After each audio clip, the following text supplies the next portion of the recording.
Now that we're going into mid-October, we still have a couple weeks until mature bucks become more visible during daylight hours. Right now, they're still in that bed to food, food to bed pattern. Especially in areas of high hunting pressure, those 3.5-year-old and older bucks have been through at least 3 hunting seasons. About the only time you see them now is on nighttime trail camera photos. This can be a real frustrating time when hunters start pushing the envelope by overhunting their properties, checking trail cameras regularly, walking around looking for rubs and scrapes, and hunting from some of their best rut stands before the time is right. It's as if social media has turned a 3 to 4 month hunting season into a race to see who can post pics online earlier than the next guy. By the end of the hunting season, few people even remember or care when you shot your nice buck. So what's the rush? Just like when guys say they can field dress a deer in less than 4 minutes. Unless you're trespassing, the important thing is to get the job done right. So what's the problem with pushing the envelope and pressuring your property by sitting in your better hunting spots reserved for the rut phases of the season? Because mid-October is not a high percentage time to catch a mature buck walking past tree stands and blinds on a property where they have already seen or smelled a hunter in the area a couple weeks ago. You may be able to get away with it in Iowa where there's only about 80,000 bow hunters, but not in states like Michigan, Ohio, Pennsylvania, and New York where there's 5 to 7 bow hunters per square mile, and in some areas even more than that. These areas have to be hunted differently from what you see on TV. I tell landowners who have me come out to scout their property to create a habitat plan and hunting strategy that staying out of your core areas and rut stands, which I color code in red, is like pumping air into a balloon. Every day you're not in there leaving scent, you're pumping those bucks with confidence that these red areas are not a dangerous place to be during daylight hours. That balloon gets bigger, tighter, and easier to pop when the time is right. Mature bucks will be more confident to show up during the day when they're looking for does during the rut phases of the season, which starts the last week of October. But if you go into these red areas before then, whether you're hunting, checking trail cams, or just looking for rubs and scrapes, you're letting air out of that balloon. According to him, you're not supposed to be there. This makes him harder to kill. Don't be fooled that if you get in and out without being seen, that you've gone undetected. Us hunters get busted by the scent we leave behind way more than by getting seen. A couple examples of getting scent busted long after you're gone is when I put a couple of trail cams out in the woods, and you can see that the date here is October 22 and it's 2:03 in the afternoon. And even though I was wearing rubber boots, it didn't take long for the deer to figure out that I was there just a few hours later. Here we got a doe coming in, and she's picked up on my scent and she's sniffing all around, and you can see that she's not feeding. She is just sniffing everything. And this is the beauty of having trail cams in video mode, because you actually get to see what deer are doing. If this was just a still picture, some guys might think that she was just feeding on twigs, but no, she's actually just smelling everything. Then she comes in and she's right up on the camera. She's smelling the camera, she's smelling the strap. Just another reason why we really don't want to put trail cams right at waist high on a tree, because it's right there served up on a silver platter for these deer to come up and smell it and see it and get all nervous about it. And so in high hunting pressured areas, that is a big problem. Here's another time I put out a trail camera. Again, this is back in 2016, but this camera just happened to be in picture mode because the video mode didn't work on this old Moultrie. But anyway, this is when I was still putting cameras down at around waist high, and I set this camera out on a hinge cut. It was pretty well camouflaged and hidden back inside that hinge cut, and I had to pull a few branches out of the way so that the wind wouldn't trip the camera and give me 1,000 dud pictures. And in doing so, I left some scent behind, and you can see the date and time on this picture here is September 17, and it's 2:08 in the afternoon. And the first 2 deer to show up on camera was this doe and button buck. And they must have smelled my prints, and they came over to where I had broken off some branches to get rid of the leaves, and they were smelling this twig that I had broken off with my bare hands. And you can see that the date is September 18 at 7:12 p.m. So that's 29 hours after I'd been there. And look at that doe. Boy, she is wound up tighter than a drum. And so can you imagine how a mature buck would feel if he smelled that? So about a half hour later, sure enough, here comes about a 2.5-year-old buck. He comes walking in. And no doubt he smelled my footprints and he stopped. So that's 3 deer that picked up on my scent that I left behind 29 hours prior. So if there's any doubt that your entrance into some of your better rut stands is going to leave scent behind, then you're definitely risking taking air out of that balloon and making those spots less predictable on seeing a mature buck during daylight. Now, one more example to show how a 3-year-old buck is so much different than a 2-year-old buck. And that is back in 2018, I had a landowner call me up to come over and do a habitat plan for a piece of property that he had just purchased. And this property was one heck of a property. It had a lot of swamp on it. You can see we got swamp over here on the west side. We got a big, huge swamp, which is about 10 acres over here on the southwest side. Then we've got cattails and water over here in the center. We got more cattails over here. We got a creek and more cattails going through this stuff. It was just nasty thick. And we got a soybean field over here. But over here we had some pretty big timber. It was kind of open. This used to be a little food plot. This right here used to be a little food plot. But they had neglected the property and they hadn't hunted it in like 5 or 6 years. So all this stuff was starting to grow up and get overgrown. So I showed up with the landowner to scout, and we walked it together to figure out what the deer were doing on this property. They were bedding along this swamp over in this area, and then we found some travel corridors that were leading out to the soybean field. They were crossing water right here in this tight spot, so this was a nice funnel. They would come in through here, and then would cross right here, and then go on to this peninsula, and then cross in over here. There was some deer movement along the edge of the swamp as well, but it wasn't real defined. So I contacted Stuart from Thickets and had him come in with his forestry mulcher in June of 2018. I had him run his forestry mulcher right down this yellow trail. This was going to be a deer trail that was going to allow deer to access and get from one side of the property to the other a lot quicker and with a lot more predictability. Blazed a trail right through this woodlot right here that was in between the soybean field and the swamp. Then this orange line right here was on high ground, and this was actually a hunter access trail, but it was all grown over. So he ran the forestry mulcher down this and did a really nice job in one pass. I mean, it literally took him 15 minutes to clear this trail. And that would give us access to these new food plots back here with the ATV and a couple of small implements. So when Stuart got to this area over in here, this is about a 1/2 of an acre area that was just, nasty thick and grown over with autumn olive and multiflora rose. And so I told Stuart we needed to clear this out for a food plot, but I didn't want to take everything out. I wanted to leave a lot of structure in. So you can see there's clumps of some of these multiflora rose and autumn olives like right in here. We didn't want to take these out, but everything that was kind of sparse where you see the green grass, that's where we wanted to chew everything up. So I told Stuart, let's leave a bunch of islands of cover so you could have multiple deer family groups in this food plot and they wouldn't be able to see each other. So it's going to allow more deer to feed in here at the same time and not have all that social stress. But then it's also going to give those deer some structure so that they can stand next to something instead of feeling like they're standing out on the 50-yard line. So Stuart did a really good job. He came in there and man, that mulcher just chewed that stuff up like it wasn't even there and made it almost food plot ready. Basically, all we had to do was just run a harrow over it when he was done. And I was really excited for the landowner because I knew this food plot was going to produce. Then in early August, the landowner and I and his friend, we erected a 15-foot redneck blind right back in here off the northwest corner of this food plot. And we didn't put it right on the edge of the food. We put it back behind the wall of cover, which was, made up of a bunch of autumn olives and other, bushes.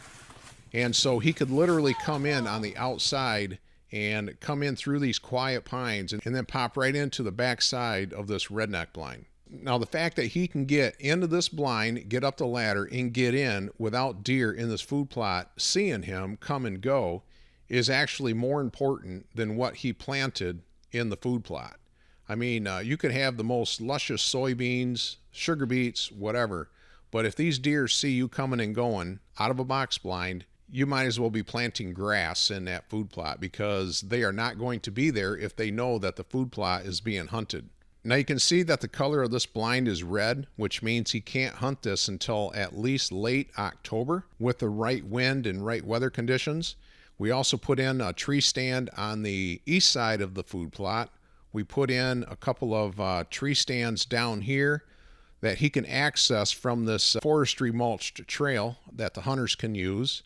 Now, right by this hang-on stand that I put in this conifer tree so that the landowner can catch these deer coming on and off this peninsula right here, I hung a grapevine right here on this intersection, and then I mounted a Browning Dark Ops right here in an oak tree about 10 feet off the ground. And, you know, that's really the only way I'll ever put a trail camera in a core area like this with some high traffic right next to a swamp where there's a lot of bedding. There's no way I'm going to put a camera here at 4 feet off the ground, so just use one section of climbing stick. So I was there at about 4 o'clock on July 26, and the very first deer that comes in front of that camera is the next day at 2 o'clock in the afternoon, so that's 22 hours after I had been there, and she walks by and oop, she smells something there and stops, and she's definitely smelling my footprints. You can tell that she's a little stiff. She's looking around. She lifts her foot, gets a little stiff-legged. That is a negative reaction. Can you imagine what would happen if a mature buck smelled your footprints like that in an area on the property that you weren't supposed to be in early October? It would probably sour that spot later in October when your chances are much better at shooting that mature buck. So now this last area that I want to talk about is a classic example that I like to show to landowners to really give them an idea as to why a 3-year-old buck is so much different than all the other deer in the field. Once a buck gets to that 3 years of age, you know, he's been through 3 hunting seasons already, and he's a lot harder to kill. And this is one of the reasons why. Put a hang-on stand right here in a multi-trunk maple because it was an awesome corridor going right across the swamp right here, coming from these bedding areas. They would cut across right here and head out into the soybean field. Now you can see I got orange stands right out here. So that means that these are stand locations that the landowner can hunt any time of the season, from opening day all the way through the end, right? But he can't sit the red ones until late October, and here's why. In this spot right here, this white star is another little Browning Dark Ops trail camera in video mode that I hung up into a tree about 11 or 12 feet up. And again, I just use one section of climbing stick. So instead of putting my camera right there at waist level, that's where I put the climbing stick. I just step up on that and you got your camera up at least 10 feet, no problem. But this one I wanted to have up just a little bit higher. The vegetation was kind of tall as well, so I wanted to make sure the camera was up and over. And so once this thing is in video mode, you'll see that we got a couple of bucks that show up. Now the first one that comes in, he's a 2.5-year-old 8-point, and he comes right in underneath this apple tree, and he just jumps right over top of the vegetation to get to the apples. But you can see that the 3-year-old, when he comes in, he's not diving right in there for apples and throwing caution to the wind like the 2-year-old does. So he comes in and he just stands there and he's kind of surveying the area. He's not quite sure if he wants to go cross the water here yet, and he just stands there for a while, and then he ends up sniffing the trail that leads further down this way, and he goes around the corner. Those 3.5-year-old bucks, they are so cautious and they just smell everything. That just means that you have to think twice before you go into your core areas, into your rut stand areas early in the season before it's ready, because that's what these bucks will do. I mean, when they get up out of bed and they're going out to feed, they're not just feeding with blinders on. You know, they're walking around, they're sniffing everything while they browse. They are paying a lot of attention to detail. And so that's why we as hunters have to pay a lot of attention to detail as well. A lot of landowners will say, well, the deer don't seem to mind. You know, I mean, I go in there and the deer show up the next day. Well, that may be, but is it the mature buck that shows up the next day? It seems as though the does and the young bucks give a lot of hunters a false sense of reality when it comes to hunting mature bucks. So it's for that reason that I told the landowner that he really shouldn't hunt this redneck blind until at least the last week of October, and then, even then, he's got to wait until he gets some sort of a north wind blowing this way or a northeast wind blowing this way. And the reason for that is because we want to pump air into the balloon, which is that buck's mentality that this food plot is not being hunted, that this is a safe place to visit during daylight hours. And every year that you can pull that off, those buck fawns and 1-year-olds and 2-year-olds are going to be conditioned by the time that they're 4 years old that this place is a safe place to be. And so, you know, the years prior, remember that it wasn't even a food plot, it was neglected and grown over. these deer have never experienced hunters in here during the hunting season. And so I told the landowner, let's not hunt this until the last week of October. Let's wait for a north wind. So he was all in. And we even talked about that in a short conversation after I was all done working on the property for the year. We had talked about the very fact that he knew he was not supposed to go into this redneck blind. How do you think we did today, Greg? We got a lot done today? I think we did real good, Randy. Getting these food plots sprayed down and a lot of trimming and hedging, and plus doing a lot of investigating and for future stands, and that was just awesome. Just awesome. Plus you just have the knack of knowing where the mature bucks are wanting to bed and where they're wanting to travel from A to B. And I don't know how many times you have said that there's going to be some big buck beds in this area, and sure enough, we go there and there they are. I can't tell you how impressed I am about this property. I mean, it was just, I think sometimes I'm more excited for you than you are for you. Yeah, exactly. Yeah, because I could just see the potential here, and the way the neighbors are all set up, and your access is good, and you've got your core area over here, and then you've got basically your doe hunting area over there. So it's just everything just sets up so well. Yeah. So no, I think you're going to have a really good first season. Yes, I like to think of myself as a good hunter, but as far as being able to figure all these things out to make it work. You have the discipline to know to stay out of your certain good spots early. Right. And I can't say all my clients are willing to do that. Okay. I know you are, and I think it's going to pay off really well for you. So, yep. So I got to give the landowner a lot of credit, because he and his buddy did wait until they got a north wind, and that happened on October 27. And instead of the landowner going into this blinding, hunting it for the very first time, he let his friend hunt this thing. And sure enough, what happened that night, it was well before it got dark. With the wind out of the north, he had a buck coming right down here along the south end of this food plot, coming around the outside, just inside the timber, about 20 yards. And that buck came around and came out into the food plot right in front of that redneck blind. And his friend shot that thing at 21 yards and just smoked him. They found the buck laying right over here. So it was a really nice 157 class buck. It was the biggest buck he had ever shot. The very first time they went in there, the blind was not sitting out on the edge of the food plot. No deer was going to ever be able to see that hunter get in and out of that redneck blind. And so it was just a perfect situation. They just waited until the time was right, until the wind was right, and moved in and got it done. So hopefully this video gives you the confidence to stay out of some of your better rut stands until we get to that last week of October. Here we are, still the mid part of October. Maybe you have struck out on some of your other stands and you're really tempted to go in and sit some of your better stands. But boy, if you can hold off about another 10 days yet and just wait for that right wind condition to move in there, those 3 and 4 year olds are going to actually start moving around as if they were a 2.5-year-old, because they're no longer really worried about their safety as much as they are looking for that hot doe, right? So they're going to throw caution to the wind. They're going to be moving around, especially from 9 o'clock in the morning until about 2 o'clock in the afternoon. That is that sweet spot. And that's one thing I think some landowners miss, is that they go out first thing in the morning and they sit till about 10 o'clock. They come back in for coffee, have lunch, and then go back out around 2 to 3 o'clock. And they totally miss the prime time, which is like from 9:30 until about 1 o'clock. When you get into that Halloween time frame, say October 26th to November 10, that's that magical 2-week time frame where you really need to be in the woods from 9 o'clock until at least 1.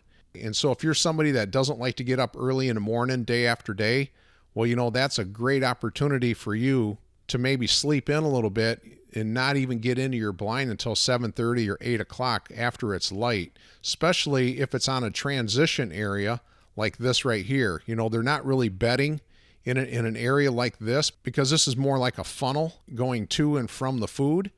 So you can slip into here, say around 8 o'clock into this red stand, and your chances of seeing mature bucks going up and down this trail here or going out into the swamp right here and checking bedding areas along here is a really high percentage situation for movement by mature bucks between 9:30 and 1 o'clock in the afternoon. And when you can combine that with a post-cold front and the moon position, which shows a major or minor feeding time around that point, you're really stacking a lot of odds into your favor. And just so you know, October 30 and 31 just happen to be really good days for deer movement according to the moon position. They rate those as 6 deer days. So keep that in the back of your mind. Look for those post-cold fronts. Try and be in your stand during that late morning time frame. And hopefully you'll see more bucks and shoot the biggest buck of your lifetime.